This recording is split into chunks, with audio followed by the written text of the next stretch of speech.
Hello, I'm John Eldredge, and welcome to the Ransomed Heart audio podcast.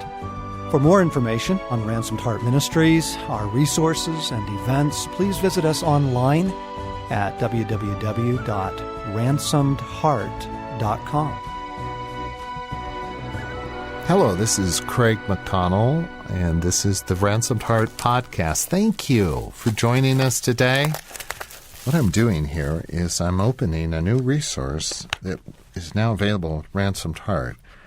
It's called Hoping in the Coming Kingdom, and over the next few weeks, we're going to do a series of excerpts from this. And I think you're really going to like it. We hope for so many things, but how often is our hope directed in the coming kingdom? Really, in this day, we're so preoccupied with the day-to-day and just getting through the next round of bills and keeping crabgrass out of the lawn and making sure our kids are well-behaved in church.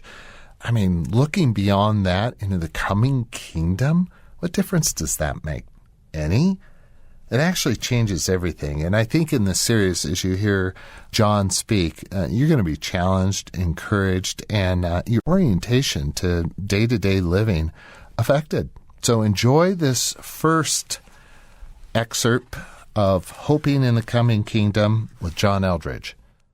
I'm going to read a few things from my journal as we go through the weekend. It was back in the summer, and I was driving by myself.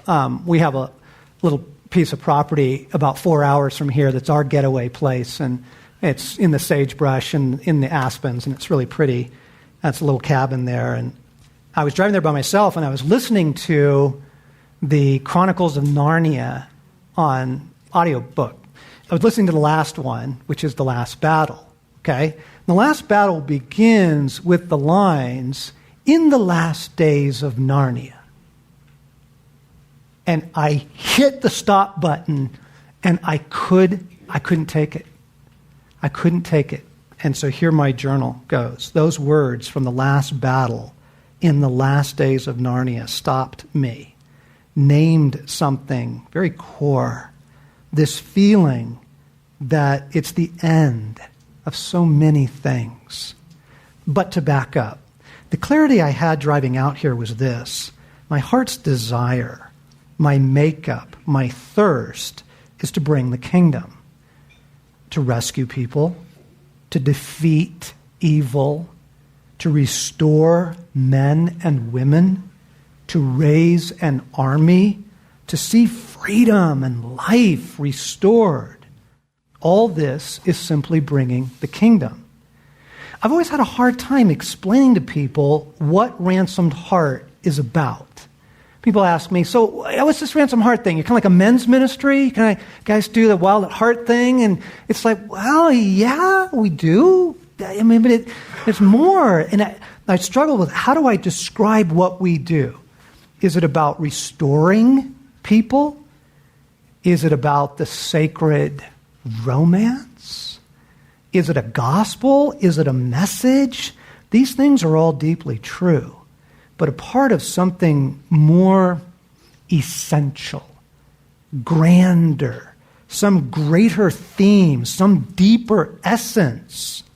And then, as I'm journaling, Jesus names it for me. He just speaks, and what he says is the restoration of my rule. Jesus preached the gospel of the kingdom. Okay? What all this is, these little pieces that you taste from us, kind of dip into a podcast or come to a captivating or read Wild at Heart, and you get these pieces, but what is above it and around it and beneath it and behind it is something grander and more essential, and it is the restoration of the rule of Jesus. Okay? All right, so if you've been around us a little bit, you know we like to use film. And so I'm going to show some film clips this evening, and we're going to go on this fun little adventure right now, because the first point I want to make is this. The gospel that Jesus preached is the gospel of the kingdom. Now my second point. Second thing I want to say to you, but more I really want to show to you, is that you have a heart for that kingdom. You have a heart for the kingdom. All right? So we're just going to start with beauty. Just simply the soul's longing and capacity for beauty. You literally crave beauty. The human soul is designed to feast on it. Okay? The first thing is just, have you seen the Planet Earth series? All those great nature shows? I mean, I could watch that stuff for hours simply for the beauty of it. So you have a heart for the kingdom, beginning with a heart for beauty. Now pause and think of the photos that you love. The magazines, the nature scenes like crashing waves or mountains covered with snow, those beautiful scenes of the opening and unfolding of wildflowers, waterfalls, streams, wildlife, beauty. That's what we're capturing right now. Scenes of absolutely breathtaking beauty. C.S. Lewis, in his wonderful essay called The Weight of Glory, said, with regard to beauty, we want something that we can hardly name, to pass into it, to receive it into ourselves, to somehow become one or united with beauty. We ache for it.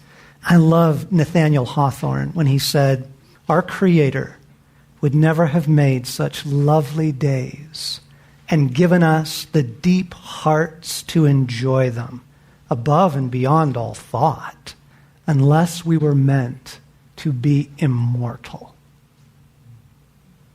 See, you have a heart for the kingdom. And one of the experiences of that is just simply through beauty, anywhere, in anything. Music, sunlight coming through a window, right? The sound of water, sunlight on water, okay? So as we begin to go into this, I'm going to have you do some exercises, just some thoughts, jot some thoughts down. So what are your favorite places, okay? Just jot down in the world.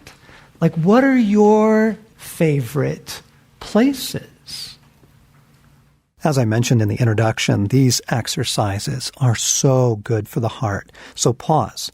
Just hit pause on however you're playing this, on your car, your iPod, wherever you are, and go ahead and enter into the exercises if you can. Give yourself 2, 3, 5 minutes.